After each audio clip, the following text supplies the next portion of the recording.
ସକାଳ ପିଲାମାନେ, ମୁଁ ଆଜି ତମମାନଙ୍କୁ ପାଠ 33 ପଢ଼େଇବି। ଆଜି ନେଟୱାର୍କ ଟିକେ ପ୍ରୋବ୍ଲେମ୍ ଦେଖେଇଲା, ଅସୁବିଧା ଥିବାରୁ ମୁଁ ତମମାନଙ୍କ କ୍ଲାସ୍ଟି ଭଲ ଭାବରେ ନେଇପାରିଲି ନାହିଁ। ତେଣୁ ମୁଁ ଏଇଟା ଭିଡ଼ିଓ ପଠାଉଛି, ତମମାନେ ପଢ଼ିକିରି ବୁଝିକିରି କ୍ୱେଶ୍ଚିନ୍ ଆନ୍ସର୍ ଯେଉଁଟା ଦେଇଛି ଲେଖିଦେବ। ପାଠ 33 ଦେଖିବା।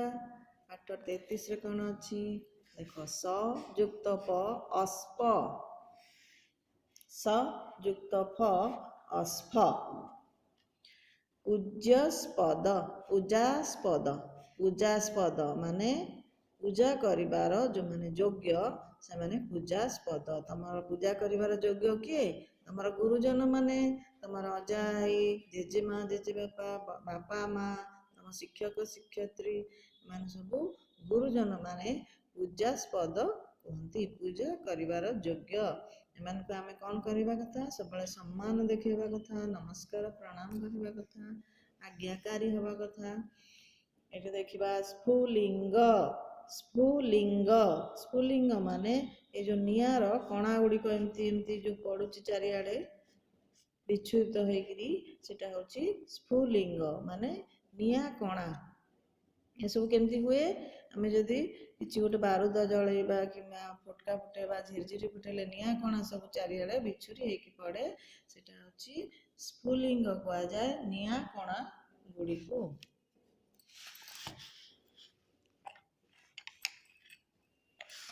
ତାପରେ ଦେଖିବା, ଆସ ଶବ୍ଦ ଗଢ଼ିବା। ସ୍ପର୍ଶମଣି, ସ୍ପର୍ଶମଣି, ସ୍ପୃହଣୀୟ, ମୋ ସାଙ୍ଗେ କହିବ ସ୍ପୃହଣୀୟ। ସ୍ପଷ୍ଟ, ଆସ୍ପଦ, ସ୍ପନ୍ଦନ, ପରସ୍ପର, ସ୍ପର୍ଦ୍ଧା, ସ୍ଫଟିକ, ଆସ୍ଫାଳନ, ବାହାସ୍ଫୋଟ। ଆସ ଶବ୍ଦ ଗୁଡ଼ିକର ଅର୍ଥ ଭଲ ଭାବରେ ବୁଝିବା। ସ୍ପର୍ଶମଣି, ସ୍ପର୍ଶମଣି ମାନେ ତମ ଯେଉଁ ପଥରକୁ ସ୍ପର୍ଶ କରିବ ସେଟା ସୁନା ପାଲଟି ଯାଏ, ତାହାକୁ ସ୍ପର୍ଶମଣି କୁହାଯାଏ। ସ୍ପର୍ଶ ମାନେ ଛୁଇଁବା, ତାକୁ ଯେଉଁ ପଥରକୁ ତମେ ଛୁଇଁଦବ ସେଟା ସୁନା ହେଇଯିବ, ସେଟାକୁ କହନ୍ତି ସ୍ପର୍ଶମଣି। ସ୍ପୃହଣୀୟ, ସ୍ପୃହଣୀୟ ମାନେ ସ୍ପୃହଣୀୟ, ସ୍ପୃହଣୀୟ ମାନେ ସ୍ପୃହି ଯୁକ୍ତ ଅନ୍ୟ ସ୍ପୃହଣୀୟ। ତମେ ବଡ଼ ହେଲେ ପଢ଼ିବ ସନ୍ଧି ବିଚ୍ଛେଦ।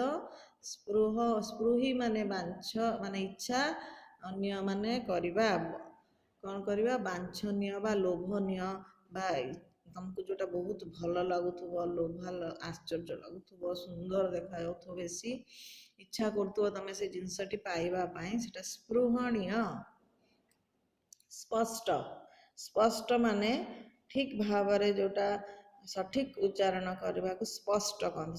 ସଠିକ ଜିନିଷକୁ ତମେ ଜାଣିବା, ସଠିକ ମାନେ ସ୍ପଷ୍ଟ, ଠିକ ଜିନିଷ। ଆସ୍ପଦ, ଆସ୍ପଦ ମାନେ ଆ ଯୁକ୍ତ ପଦ ଯୁକ୍ତ ଅ, ସେଟାକୁ ସନ୍ଧି ବିଚ୍ଛେଦ ହୁଏ। ତମେ ବଡ଼ ହେଲେ ସେଟା ପଢ଼ିବ। ତା ମାନେ ହେଉଛି ଆସ୍ପଦର ଆଧାର, ପାତ୍ର ବା ସ୍ଥାନ, କାର୍ଯ୍ୟ, ଏସବୁ ହବ ତାର ମାନେ। ସ୍ଥାନକୁ କହନ୍ତି ଆସ୍ପଦ, ହେଲା। ସ୍ପନ୍ଦନ, ସ୍ପନ୍ଦନ ହେଉଛି ହାର୍ଟ ବିଟ୍, ତମର ଯେଉଁ ଧକ୍ ଧକ୍ ଛାତି ଭିତରେ କରେ ନା, ସ୍ପନ୍ଦନ କରେ, ସେଟା ହେଉଛି ତମର ହାର୍ଟ ବିଟ୍କୁ କହୁଛନ୍ତି ସ୍ପନ୍ଦନ। ଧକ୍ ଧକ୍ ସବୁବେଳେ ସେଟା ଟିକ୍ ଟିକ୍ କରିକିରି ଯେଉଁ ସ୍ପନ୍ଦନ ହୁଏ ସେଟାକୁ ସ୍ପନ୍ଦନ କହନ୍ତି। ତମ ହୃଦୟର ଯେଉଁ କ'ଣ କହନ୍ତି, ତମ ହୃଦୟର ଯେଉଁ ସ୍ପନ୍ଦନ, ତମ ହାର୍ଟ ବିଟ୍ଟା ଯେଉଁଟା ଟିକ୍ ଟିକ୍ ଟିକ୍ ପରିକା ଆବାଜ ହୁଏ, ତମେ ଦେଖିଥିବ ଟିଭିରେ ବି, ଦେଖିଥିବ ପିକ୍ଚରରେ, ହସ୍ପିଟାଲରେ ତମର ହାର୍ଟ ବିଟ୍ଟା ଏମିତି ଏମିତି ବଢ଼ିଥିଲେ କିନ୍ତୁ ଟିକ୍ ଟିକ୍ କରିକି ମାପି ହେଇଯାଏ, ସେଟା ସ୍ପନ୍ଦନ କହନ୍ତି। ସ୍ପନ୍ଦନ ମାପିକି ଦେଖନ୍ତି ତମର ହାର୍ଟ ବିଟ୍ ଠିକ୍ ଅଛି କି ନାହିଁ, ତମ ଦେହ ଭଲ ଅଛି କି ନାହିଁ। ଯେତେବେଳେ ଆମେ ବେଶୀ ଡରିଯାଉ କିମ୍ବା ଦେହ ବେଶୀ ଖରାପ ହେଲେ ସ୍ପନ୍ଦନଟି ବଢ଼ିଯାଏ, ଟିକ୍ ଟିକ୍ ଟିକ୍ଟା ବଢ଼ିଯାଏ। ପରସ୍ପର, ପରସ୍ପର ମାନେ ପର ଯୁକ୍ତ ପର, ପରସ୍ପର, ଦୁଇଟା ଆମେ ପରସ୍ପରକୁ, ଆମେ ଏକ ଅନ୍ୟ ଜଣକୁ ବହୁତ ଭଲ ପାଉ, ସେଟା ହେଉଛି ପରସ୍ପର। ସ୍ପର୍ଦ୍ଧା, ସ୍ପର୍ଦ୍ଧା ମାନେ ଶତ୍ରୁତା, କିମ୍ବା ପ୍ରତିଦ୍ୱନ୍ଦିତା, ମାନେ କାହା ସହିତ ତମର କମ୍ପିଟିସନ୍ ଥିବ, ତମର ଯଦି କାହା ସହିତ କ'ଣ ଝଗଡ଼ା ହେଇଥିବ, ତା ସାଙ୍ଗେ ତମର କ'ଣ ଥିବ, କମ୍ପିଟିସନ୍ ଥିବ, କିମ୍ବା ସେ ତମକୁ ରାଗୁଥିବ, ଶତ୍ରୁ ଭାବରେ ବ୍ୟବହାର କରୁଥିବ, ସେଟାକୁ କହନ୍ତି ସ୍ପର୍ଦ୍ଧା।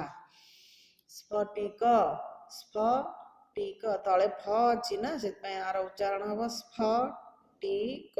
ସ୍ଫଟିକ ମାନେ ପଥର କିମ୍ବା ସ୍ୱଚ୍ଛ ବର୍ଣ୍ଣହୀନ, ଯୋଉଟାକି ପୁରା ଆର ପାର ଦେଖାଯାଉ, ଟ୍ରାନ୍ସପରେଣ୍ଟ ଦେଖାଯାଉଥିବ, ସ୍ୱଚ୍ଛ ଥିବ ଯେକୌଣସି ଗୋଟେ ଜିନିଷଟି, ତାର ପୁଣି କ'ଣ ବର୍ଣ୍ଣ ନଥିବ, ତାର କୌଣସି ରଙ୍ଗ ନଥିବ। ଆମ ଜଳଟି ସ୍ଫଟିକ ଥାଏ ନା, ଜଳଟା ପୁରା ଧଳା ଦେଖାଯାଏ, ତାର ସେ ସ୍ଫଟିକ ପାଣିଟା, କିନ୍ତୁ ପଥରକୁ ସ୍ଫଟିକ କୁହାଯାଏ। ଗୋଟେ କାଚ ପରିକା ପଥର ଥାଏ, ଦେଖିବ, ସେଟା ପିନ୍ଧିଲେ ଦେହ ଥଣ୍ଡା ରହେ, କହନ୍ତି ମାଳି ଗୋଟେ ମିଳେ, ସ୍ଫଟିକ ମାଳି କୁହାଯାଏ ସେଟା। ସ୍ଫଟିକ ଗୋଟେ ପଥର ଯୋଉଟାକି ପୁରା ଧଳା ଦେଖାଯାଏ, ଆର ପାର ସବୁ ଦେଖାଯାଏ କାଚ ପରିକା, ହେଲା ସ୍ଫଟିକ। ଆସ୍ଫାଳନ, ଆସ୍ଫାଳନ ମାନେ ଗର୍ବ ପ୍ରକାଶ କରିବା। ଗର୍ବ, ଯେଉଁମାନେ ବହୁତ ନିଜ ବିଷୟରେ ବହୁତ ଓଭର କନଫିଡେନ୍ସ ଥାନ୍ତି, ନିଜକୁ ସମସ୍ତଙ୍କ ଆଗରେ ପରିପ୍ରକାଶ କରିବାକୁ ଚାହାନ୍ତି, ସେଇଟା ନିଜ ବିଷୟରେ ବେଶୀ କହି ହବାଟା ସବୁ ଜାଗାରେ ଗର୍ବ ପ୍ରକାଶ କରିବା, ଆସ୍ଫାଳନ କହନ୍ତି ତାକୁ। ବାହାସ୍ଫୋଟ, ବାହାସ୍ଫୋଟ ମଧ୍ୟ ସେଇଭଳି, ବାହାଦୁରୀ ମାରିକିରି ନିଜ ବିଷୟରେ ଗର୍ବର କଥା ଗୁଡ଼ିକ, ନିଜେ କରିଥିବା ବହୁତ ବଡ଼ ବଡ଼ ବାହାଦୁରୀ କାମ ସବୁକୁ ଯଦି ଆମେ ସମସ୍ତଙ୍କ ଆଗରେ ମିଛ ସତ କରି କହିବା, ସେଟାକୁ କହନ୍ତି ବାହାସ୍ଫୋଟ। ଆସ ବାକ୍ୟ ଗଢ଼ିବା। ପାଠ ପଢ଼ାରେ ସ୍ପୃହା ରଖ। ପାଠ ପଢ଼ାରେ ସ୍ପୃହା ରଖ। ସ୍ପୃହା ମାନେ ତମର ଇଚ୍ଛା, ତମ ପାଠ ପଢ଼ିବାର ସବୁବେଳେ ଇଚ୍ଛା ରଖ ବା ଆକାଂକ୍ଷା ରଖ। ଆସ୍ଫାଳନ କରି କଥା କୁହ ନାହିଁ। ମୁଁ ଏବେ ପଳେଇଲି ଆସ୍ଫାଳନ, ଗର୍ବ କରିକିରି କଥା କୁହ ନାହିଁ। ବାହାସ୍ଫୋଟ ମାରି ବିଜୁଳି ତାରକୁ ସ୍ପର୍ଶ କର ନାହିଁ। ଆମେ ଯଦି ବହୁତ ବାହାଦୁରୀ ମାରିକିରି ନିଜେ ଯାଇକିରି ଇଲେକ୍ଟ୍ରିକ ତାର ବା ବିଜୁଳି ତାରକୁ ସ୍ପର୍ଶ କରିବା, କୌଣସି ବିନା କୌଣସି କ'ଣ ସୁରକ୍ଷା ନ ରଖିକିରି, ଚପଲ ପିନ୍ଧି ନଥିବା, ଆଉ ଯଦି ଆମ ହାତରେ ଗ୍ଲୋଭ୍ସ ନଥିବ, ଆମେ ଖାଲିଟାରେ ତାରକୁ ଛୁଇଁଦେବା, କ'ଣ ହବ? ବାହାଦୁରୀ ମାରିକି ମୋର କିଛି ହବନି, ମୁଁ ସବୁ ଜାଣିଛି, ଏମିତି କରିକିରି ତା ବିନା ନିୟମ ପାଳନ କରି ଯଦି ତାକୁ ଛୁଇଁଦେବା, କ'ଣ ହବ? ଆମକୁ କରେଣ୍ଟ ମାରିବ, ଆମେ ଜୀବନ ମଧ୍ୟ ଯାଇପାରେ। ତେଣୁ ବେଶୀ ବାହାଦୁରୀ ମାରିକିରି ବିଜୁଳି ତାରକୁ ସ୍ପର୍ଶ କର ନାହିଁ। ପୂଜାସ୍ପଦ ଶିକ୍ଷକଙ୍କୁ ସମ୍ମାନ କର। ଆମ କହିଥିଲି, ତମଠାରୁ ଯେଉଁମାନେ ବଡ଼ ଗୁରୁଜନ ମାନଙ୍କୁ ସବୁବେଳେ ପୂଜାସ୍ପଦ କୁହାଯାଏ, ସେମାନଙ୍କୁ ପୂଜା କରିବାର ଯୋଗ୍ୟ, ତାଙ୍କୁ ଶିକ୍ଷକଙ୍କୁ ଏଠି ପୂଜାସ୍ପଦ କୁହାଗଲା, ତାଙ୍କୁ ସମ୍ମାନ କର ବୋଲି କୁହାଯାଇଛି। ସବୁବେଳେ ସ୍ପଷ୍ଟ କଥା କୁହ। ସବୁବେଳେ ସ୍ପଷ୍ଟ ଉଚ୍ଚାରଣ କରି କଥା କହିଲେ ତମ କଥାଟି ଅନ୍ୟ ଜଣେ ବୁଝିପାରିବ, ଆଉ ଭଲ ପାଇବ, ଆଉ ସେମାନେ ମଧ୍ୟ ସେଇ ଅନୁସାରେ ତମ ସହିତ ବ୍ୟବହାର କରିବେ। କହିବା ସଦା ସ୍ପଷ୍ଟ କଥା, ମନେ ନଦବ କାର ବ୍ୟଥା। ଆମେ ସବୁବେଳେ ସ୍ପଷ୍ଟ କଥା କହିବା, ଆଉ କାହା ସହିତ କାହା ମନରେ କେବେ ବ୍ୟଥା ମାନେ ଦୁଃଖ ଦବା ନାହିଁ। କର୍ମ କରିବ ନିତିଦିନ, ବୃଥା ନ କର ଆସ୍ଫାଳନ। ଆମେ ସବୁଦିନ ଭଲ କାମ କରିବା, ନିତିଦିନ ମାନେ ସବୁଦିନ କର୍ମ କରିବା, କାମ କରିବା, ଆଉ କେବେ ବି ବୃଥା ମାନେ ଖାଲିଟାରେ, ଆସ୍ଫାଳନ ମାନେ କହିଥିଲି ଗର୍ବ କରିବା ନାହିଁ। ତାପରେ ଦେଖିବା, ସ୍ଫୁରିବ ଯେବେ ଜ୍ଞାନ ନେତ୍ର। ସ୍ଫୁରିବ ମାନେ ଫୁଟିବ।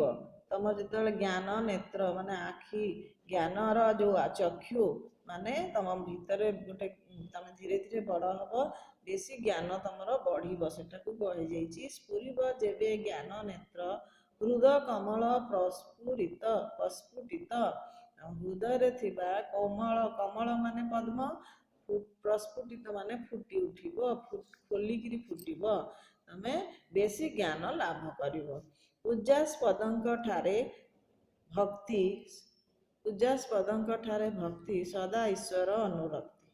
ତମେ ପୂଜା ପୂଜା କରୁଥିବା ଲୋକଙ୍କ ପୂଜା ପାଇବା ଲୋକଙ୍କ ଠାରେ ସବୁବେଳେ ଭକ୍ତି ରଖିଲେ ଭଗବାନ ତମକୁ ଭଲ ପାଇବେ। ସଦା ଈଶ୍ୱର ଅନୁରକ୍ତି, ତମେ ଈଶ୍ୱରଙ୍କ ସ୍ନେହ ପାଇପାରିବ। ଯଦି ତମେ ଗୁରୁଜନମାନଙ୍କୁ ସମ୍ମାନ କରିବ, ଭକ୍ତି କରିବ, ତେବେ ଈଶ୍ୱର ତମକୁ ଭଲ ପାଇବେ। ଅନୁରକ୍ତି ମାନେ ଭଲ ପାଇବେ। ହେଲା, ତମ ପାଠଟି ବୁଝିଗଲ। ଏବେ ଆମେ ଦେଖିବା ପ୍ରଶ୍ନ ଉତ୍ତର। କେଉଁଥିରେ ସ୍ପୃହା ରଖିବା? କେଉଁଥିରେ ସ୍ପୃହା ରଖିବା? ପାଠ ପଢ଼ାରେ ସ୍ପୃହା ରଖିବା। କାହାକୁ ସମ୍ମାନ କରିବା? ପୂଜାସ୍ପଦଙ୍କୁ ସମ୍ମାନ କରିବା।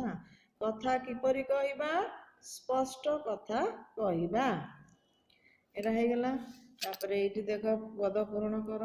କହିବା ସଦା ସ୍ପଷ୍ଟ କଥା, ନଦେବେ ମନେ କାର ବ୍ୟଥା। କର୍ମ କରିବ ନିତିଦିନ, ଆଉ ବୃଥା ନକର ଆସ୍ଫାଳନ। ପୂଜାସ୍ପଦଙ୍କ ଠାରେ ଭକ୍ତି, ସଦା ଈଶ୍ୱର ଅନୁରକ୍ତି। ଏଇଟା ହେଉଛି ତମର ଫୁଲ୍ ଇନ୍ ଦ ବ୍ଲାଙ୍କ୍ସ। ଏଟାକୁ ଲେଖିଦେବ ବହିରୁ ଦେଖିକିରି। ଆମ କ୍ୱେଶ୍ଚିନ୍ ଆନ୍ସର କଷ୍ଟ ଶବ୍ଦ ଲେଖିଦେବି, ତମେମାନେ କପିରେ ଲେଖିଦେବ। Okay children, thank you, have a nice day.